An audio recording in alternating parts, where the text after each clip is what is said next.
दोस्तों, होली का दिन होता है और होली के दिन घर में बहुत ही चहल पहल होती है। जो घर की महिलाएं होती हैं बहुत ही ज़्यादा खुश होती हैं। कुछ महिलाएं घर में फाग गा रही होती हैं ढोल मजीरा पे, और कुछ महिलाएं किचन में लगी हुई होती हैं और बहुत ही हर्षोल्लास के साथ लगी होती हैं। काफ़ी चहल पहल होता है घर में। लेकिन इसी बीच एक महिला अपने रूम में जाकर के रो रही होती है और बहुत ही उसे दुख होता है। दोस्तों, वो महिला कौन होती है और किस बात पर वो इतना ज़्यादा दुखी होकर के अपने कमरे में रो रही होती है? दोस्तों, इन सब सवालों के जवाब जानेंगे इस वीडियो के माध्यम से। दोस्तों, अगर आप हमारे चैनल पर नए हैं तो चैनल को सब्सक्राइब कर लीजिए, वीडियो को लाइक कीजिएगा और बिना देर किए हुए इस कहानी में आगे बढ़ते हैं। दोस्तों, ये कहानी मध्य प्रदेश की है।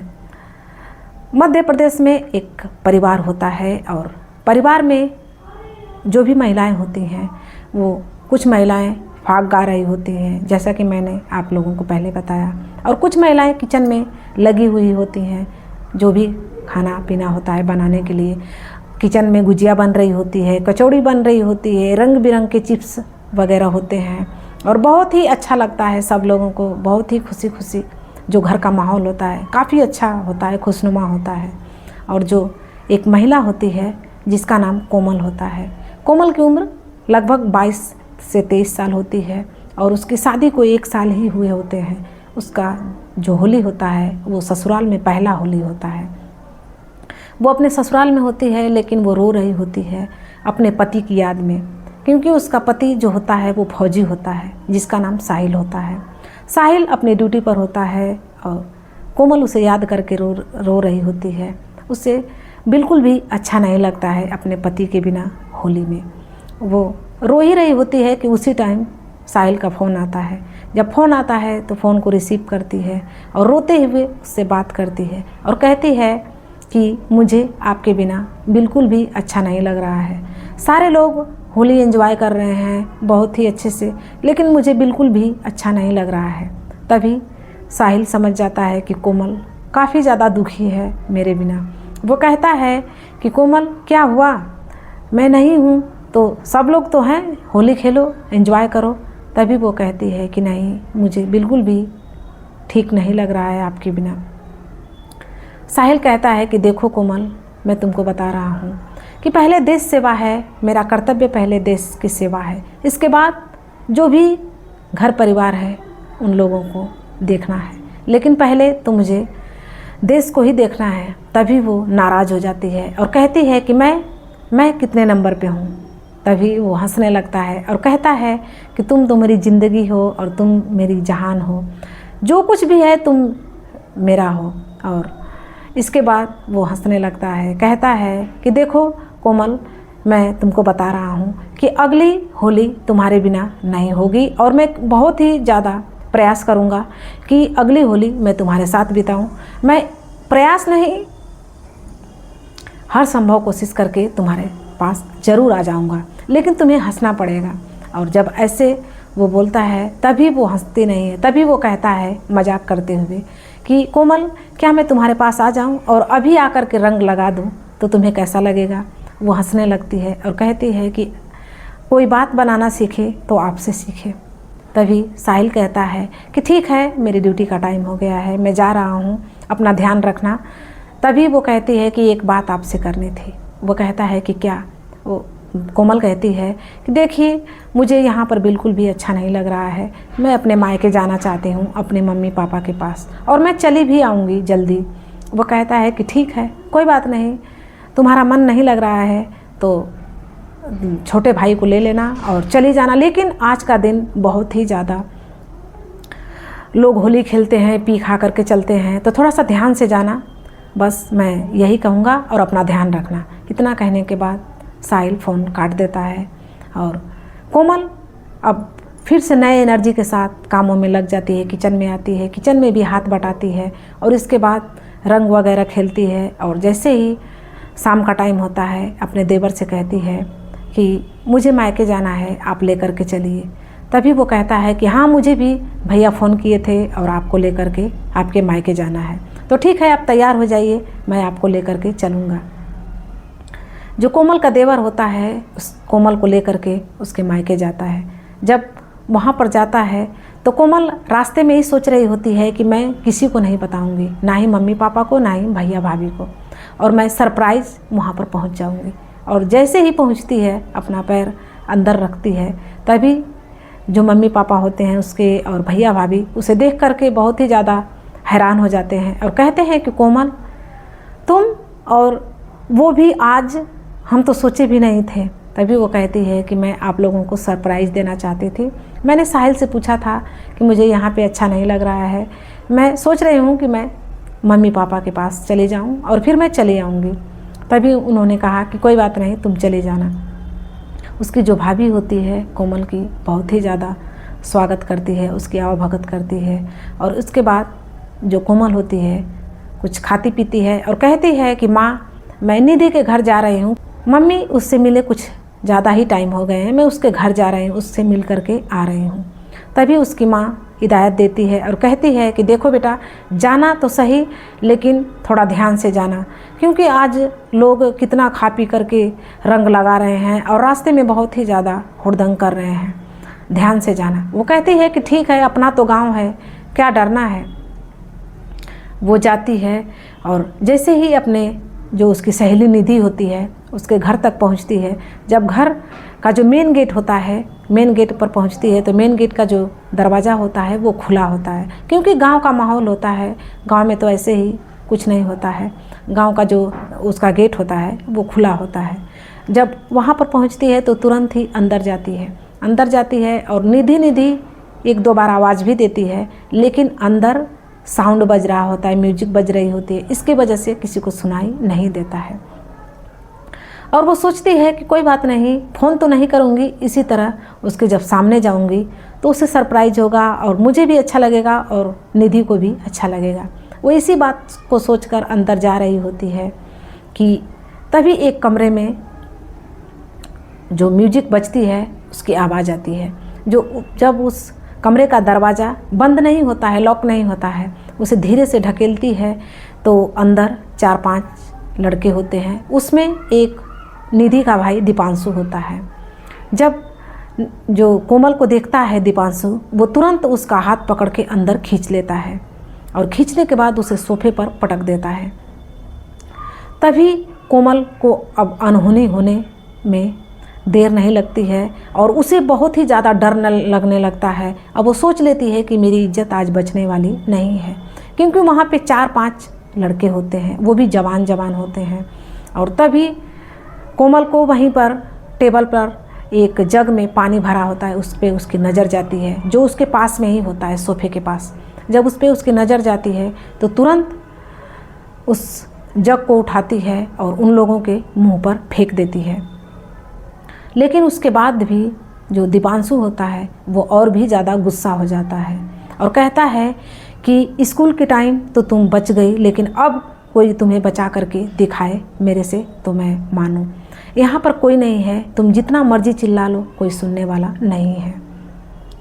जो कोमल होती है उसको समझ में आ जाता है कि मेरी इज्जत आज नहीं बचेगी, क्योंकि दोस्तों वो स्कूल के टाइम से ही कोमल को बहुत ही ज़्यादा परेशान कर रहा था, डिस्टर्ब कर रहा था, उसे रास्ते में छेड़छाड़ करता था, लेकिन कोमल उससे भाव नहीं देती थी, ना ही उससे बात करती थी, क्योंकि दीपांशु का जो स्वभाव था वो एक आवारा गर्दी किस्म का लड़का था।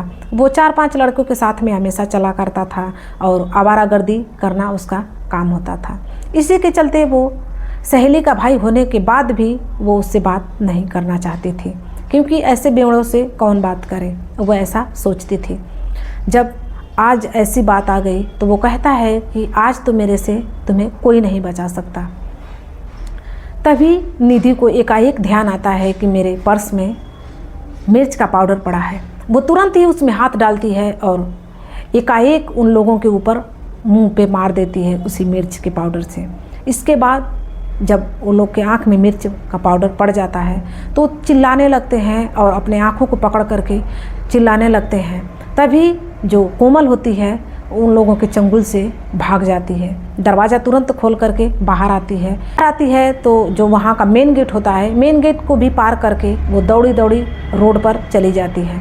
वहीं पर उसके गांव के एक अंकल होते हैं जब अंकल उसको देखते हैं तो कहते हैं कि कोमल, तुम और भागी भागी क्यों आ रही हो, क्या हुआ तुम्हारे साथ? वो कहती है कि अंकल, मेरी जान खतरे में है, मेरे पीछे शायद वो लोग आ रहे होंगे। वो कहते हैं कि कौन है? वो कहती है कि 4-5 लड़के हैं, मेरी सहेली का ये घर है और मैं उसी के पास मिलने आई थी। मैं सोची कि उसे क्यों फ़ोन करूं, मैं उसे सरप्राइज़ दूंगी। और मैं जैसे ही अंदर गई तो मेरी सहेली नहीं थी और उसका भाई था और 4 लड़के और थे।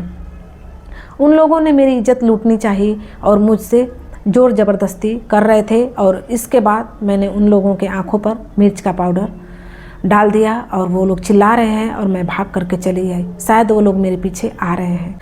वो कहते हैं कि बेटा, यहाँ पर आ गई हो मेरे पास, अब तुम्हारा कोई कुछ नहीं कर सकता, देखते हैं कौन आ रहा है और कौन तुम्हें हाथ लगा रहा है। तभी कोमल थोड़ी राहत की सांस लेती है, उसे सांस में सांस आती है कि चलो अब मेरी जान बच जाएगी। तभी वो कहती है कि अंकल जी, आप फ़ोन कर दीजिए पुलिस को, पुलिस आए और इन लोगों की खबर ले। तभी वो अंकल जी तुरंत फ़ोन करते हैं पुलिस को। पुलिस मौके पर पहुंचती है और जब वहाँ पे पहुंचती है तो कहती है कि कौन फ़ोन किया था, किसका फ़ोन गया था। तभी वो रास्ते में वही मिल जाते हैं और कहते हैं कि सर, हमने ही फ़ोन किया था, इस लड़की के साथ इस घर में 4-5 लड़के हैं, उन लोगों ने ज़ोर ज़बरदस्ती करनी चाहिए और इसकी इज्जत लूटनी चाहिए। तभी वो कोमल से कहते हैं कि आप उन लोगों के पास हम लोगों को ले करके चलो। कोमल और अंकल जी और वो पुलिस वाले तुरंत उस घर में प्रवेश करते हैं। जब वहाँ पे जाते हैं तो देखते हैं कि जैसे ही घर का दरवाज़ा खुलता है तो वहाँ का जो नज़ारा होता है देखने लायक होता है। देख करके जो पुलिस वाले होते हैं, वो अंकल जी होते हैं, वो हैरान हो जाते हैं क्योंकि वो बहुत ही ज़्यादा चिल्ला रहे होते हैं और अपनी आंखें पकड़ करके रो रहे होते हैं। जब पुलिस वाले कहते हैं कि किसको रंग लगा रहे थे, बहुत ज़्यादा रंग लगाने का मन है, तभी वो जो लड़के होते हैं, दीपांशु होता है, वो चिल्लाता है, कहता है कि सर कुछ भी कीजिएगा, बाद में पहले हम लोगों को हॉस्पिटल लेकर के चलिए, हम लोगों के आँखों में मिर्च का पाउडर पड़ गया है। तभी वो कहते हैं पुलिस वाले कि कोई बात नहीं, तुम लोगों को हॉस्पिटल लेकर के चलूँ, अब तो तुम लोगों को जो रंग लगाना है वो थाने चल करके लगेगा, वो भी डंडे से लगेगा, तुम लोगों की अच्छा से खातिरदारी होगी। तभी पुलिस वाले उन लोगों को गिरफ्तार करते हैं और अपनी गाड़ी में बिठाते हैं और जो कोमल होती है, कोमल से कहते हैं कि बेटा, तुमने बहुत बड़ी हिम्मत दिखाई है और तुम्हारे हौसले काबिले तारीफ़ है। बहुत ही अच्छा लग रहा है कि अगर बेटियां अपने आप से ऐसी ही अपनी सुरक्षा करने लगे तो शायद ही किसी के साथ ऐसा हो, किसी की इज्जत जाए। और इसके बाद वो पुलिस वाले वहाँ से चले जाते हैं। अंकल जी भी जो कोमल होती है उसकी बहुत ही ज़्यादा तारीफ़ करते हैं। कहते हैं कि बेटा, अगर तुम अपनी सुरक्षा स्वयं नहीं करती तो वहाँ पे तुम्हें बचाने वाला भी कोई नहीं होता। इसीलिए कहते हैं बेटा कि अपनी सूझबूझ, जो अपनी अकल है, जो अपनी बुद्धि है, उसका इस्तेमाल थोड़ा सा ठंडे दिमाग से करना चाहिए और उसमें जो भी मुश्किल होती है, मुश्किल में भी हल निकल करके सामने आता है। तभी वो कोमल कहती है कि अंकल जी, अगर मैं सूझबूझ से काम नहीं लेती तो शायद मेरी इज्जत बच पाती और इन दरिंदों को तो और भी बढ़ावा मिलता, इन लोगों का जो मनोबल है वो और भी बढ़ता जाता। ये लोग तो ऐसे काम करने से कभी बाज ही नहीं आते हैं। इन लोगों की माँ बहन नहीं होती है, ये लोग क्या चाहते हैं, हम तो यही सोचते हैं।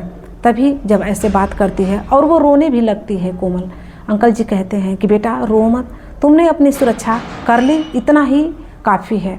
इसके बाद पुलिस उन लोगों पर FIR दर्ज करती है। दोस्तों, पुलिस उन लोगों के ऊपर 2-3 तरह की धाराएं लगाती है क्योंकि वो लोग ज़बरदस्ती एक अनजान लड़की को छेड़ रहे थे और उसके साथ ज़बरदस्ती रेप करने की कोशिश, और भी कई तरह की धाराएं जब उन लोगों पे लगती है दोस्तों, उन लोगों को 6 साल की सज़ा हो जाती है। और जो कोमल होती है, जब अपने घर जाती है, अपने माता पिता से ये बात कहती है तो उसके माता पिता सुनते ही उन लोगों के पैरों तले ज़मीन खिसक जाती है। उसकी माँ कहती है कि बेटा, मैं यही सोच रही थी कि तुम अपनी सहेली के घर जा रही हो रंग लगाने, उसे सरप्राइज़ देने के लिए, मुझे नहीं पता था कि तुम्हारे साथ ऐसा होने वाला है। और बेटा, अगर हम तो यही सोचते कि तुम वहीं पे हो, हमें क्या पता था कि तुम्हारे साथ क्या होने वाला है। लेकिन बेटा, भगवान है, भगवान हर जगह होते हैं और बेटा तुमने आज अपनी समझदारी का परिचय दिया तो आज तुम्हारी इज्जत और जान दोनों बच गई। जो कोमल होती है वो भी रोती है, उसकी माँ भी रोती है और कोमल की माँ उसे गले लगाती है और कहती है कि आज बेटा तुम्हारे साथ क्या अनहोनी हो गई होती, मैं तो यही सोच रही हूँ। लेकिन कोमल कहती है कि माँ, अगर लड़कियाँ अपने आप को कमज़ोर न समझें, अपने आप को ताकतवर समझें और अपनी बुद्धि विवेक बल का अगर इस्तेमाल करें तो अपनी सूझबूझ से वो अपने आप को सुरक्षित कर सकती हैं। दोस्तों, आप लोगों को ये कहानी कैसी लगी? अगर थोड़ी सी भी अच्छी लगी हो तो आप अपनी राय कमेंट बॉक्स में ज़रूर दीजिएगा। मिलते हैं नेक्स्ट वीडियो में, तब तक के लिए धन्यवाद।